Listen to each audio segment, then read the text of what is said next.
Welcome back to another Millennial Monday, where Mercedes has the chaotic energy of a Furby about to have a meltdown. This episode of Millennial Monday might look pieced together. What? Mercedes, you were always so professional. Yeah. So I usually try to film all of Millennial Mondays in one morning, but my schedule is actually going to be changing in a couple weeks. And my new film schedule is going to be a little chaotic until I get on a more regular basis. But this is all for a really good reason, and the patrons of the library should be excited because the hours of the library will be changing starting May 16th. Our new hours going into summer will be Sundays from 1 p.m. to 7 p.m., so those aren't changing. But Monday through Friday, we are going to be open 10 a.m. to 7 p.m. So we're going to be open many more hours for you to come enjoy this summer at the library. Usually on Millennial Mondays, I don't have a theme, but this time going into summer, I really wanted to talk about one of my favorite themes ever, beach reads. Hot girl summer? Who cares about hot girl summer when you can have book nerd summer?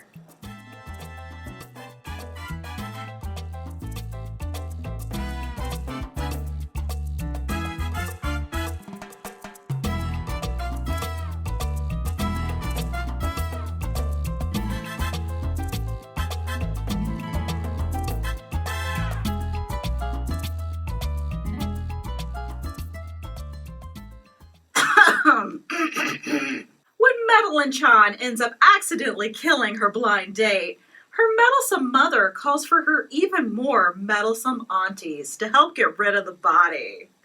Unfortunately, a dead body proves to be a lot more challenging to dispose of than one might anticipate. 5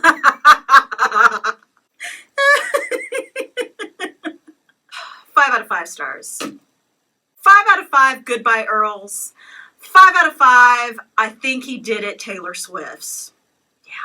So I opened this book and read that, and I thought to myself, yes, 100% yes. As an individual who loves Crazy Rich Asians and also Stephanie Plum books, don't judge me, I knew that this book was going to be something that I would absolutely love. Dial A for Aunties by Jessie Q. Sutanto is a Weekend at Bernie's style caper about a Chinese-Indonesian woman who accidentally kills her Tinder date and then has her aunts cover up the death. Medi Chan's family is insane. Her mother and her 3 aunts have always been too involved in her life. It probably doesn't help they all run a wedding business together. First aunt bakes the cakes. Second aunt does the hair and makeup. Third sister, who is Maddie's mom, does the flower arranging.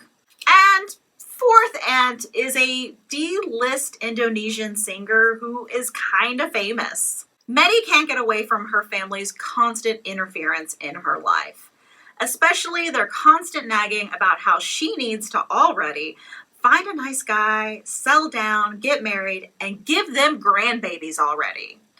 Maddie, though, is still a little hung up on her ex-boyfriend from college, but it's been such a long time, and she really does want to meet someone nice. That's kind of how she ends up getting talked into a blind Tinder date that her mother sets up for her. I had to put down this book several times as I was reading it because I was cackling and laughing so hard. Anytime you were being judged by other people for laughing in a room means you have found a book that is worth reading. Ugh, what's wrong with her? This is 100% my top beach read for this year. And yeah, I haven't read my entire TBR stack yet, but I can tell you nothing is going to come close to the humor and laughter and love in this book. If you need a good laugh, make sure to pick up Dial A for Aunties. Hi, I'm a descendant of Eros, and I'm a Cupid.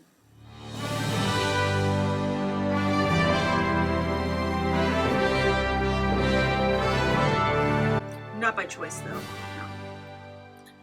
I wouldn't choose this for all the golden fleeces in the world. As you can see, Dad was Cupid, Mom was a unicorn.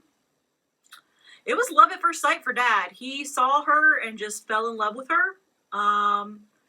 Mom's got a weird arrow piercing in her chest. Yeah. I help people fall in love. People would think that's a pretty easy job, but I'm the worst Cupid in the world. They even took my bow away and gave me this. I'm supposed to just like bop, bop, bop, people in the head and they fall in love. Okay, face in the direction of your one true love and close your eyes. When you feel the bop on your head, open your eyes and only look at your one true love. Okay? Okay.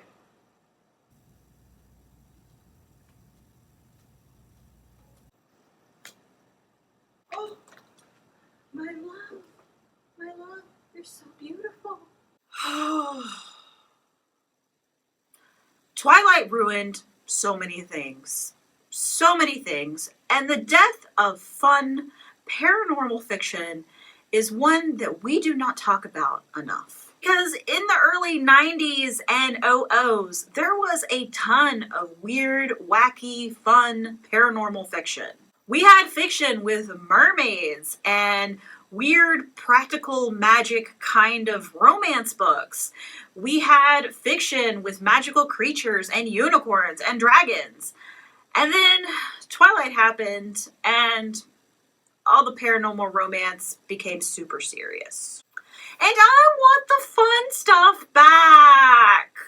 I want to open a paranormal fiction romance book and be like, none of this makes sense. None of this really goes together. I do not understand this world, but I just don't care because it's so much fun.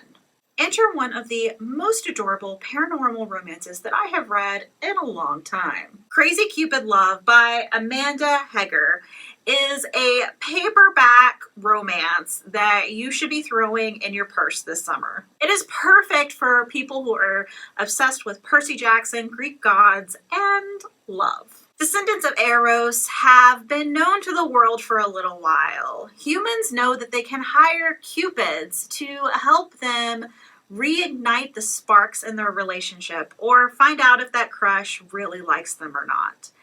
And Cupids declare that all of this is very scientific with hormones and pheromones and such. But the real truth is that they are descendants of the god of love and they can put love spells on people.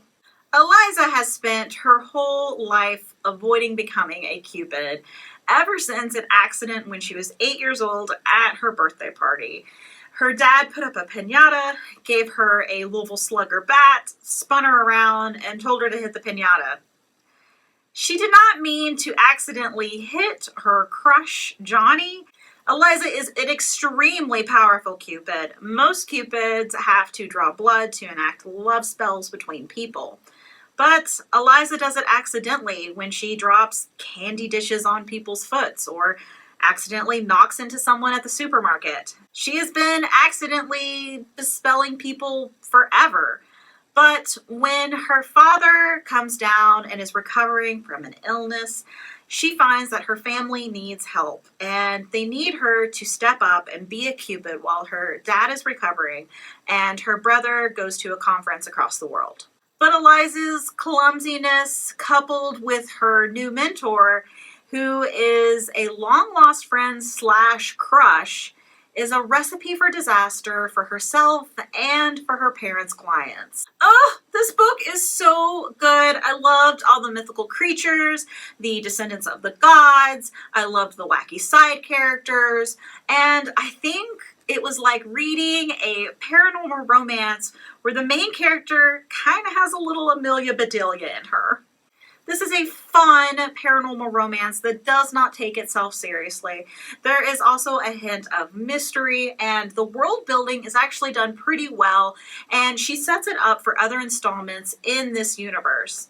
I knew I was in for a wonderful treat when I opened the book and I saw all of these cute, adorable little emoji gods. I just think this attention to detail is something that when you open up the book for the first time, it makes you know that you are going to be reading a really fun, light read. Crazy Cupid Love is also available in ebook and e-audiobook format on Hoopla, and you can download it instantly right now onto your phone or smart tablet.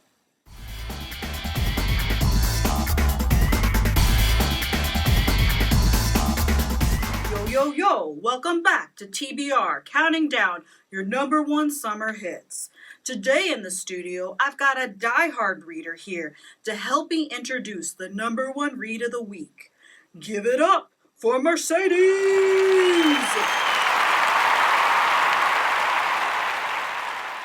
Yo girl, welcome to TBR. We had a contest all over America to find the biggest book nerd, and you won, girl. So we have a surprise for you. So we know you are a diehard reader. So to help us introduce this #1 read for the summer, we have the author here in the building. Oh my god! Oh my god! Oh my god! Oh my god! Oh my god! Oh my god! That's right! Author is here to see you! Girl, you okay? Okay, well anyway, back to the #1 spot on TBR this week, up from 2 spots last week, overtaking that one book all those girls were talking about.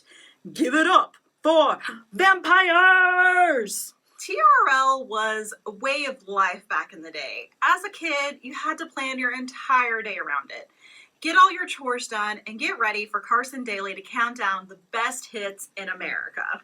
Kids these days will never understand our pain. But with TRL and how popular it was, I never understood why the book industry didn't hop on the TRL train and create their own TBR show to count down all of the adult greatest hit books week after week. A show about our to-be-read pile. And this summer, my to-be-read pile is ginormous. So to round off our Beach Reads episode of Millennial Monday, I didn't want to just talk about books that I've read recently. I want to talk to you about my summer TBR pile and books that I am super excited for. The Soulmate Equation by Christina Lauren comes out May 18th. That's this week. Yes! Christina Lauren always publishes 2 books a year. And I think they're always a great way to jump off summer. And the Soulmate Equation has been on my TBR pile for a really long time. The Soulmate Equation follows a single mom who is a data and statistics wizard. Jess wants to start dating again, so she turns to a brand new company. And they find your perfect match through your DNA. But when she matches 98% with the grump monster of the company, could her DNA be right, or is this another dead end? Why I'm excited. It's Christina Lauren.